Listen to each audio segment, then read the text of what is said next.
For wood, you put the screw in the clip, screw it into the wood, and it can be horizontal or vertical or at an angle.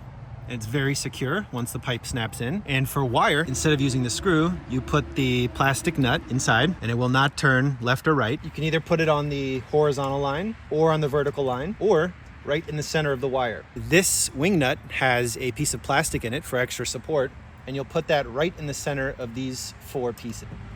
And now this is not going anywhere.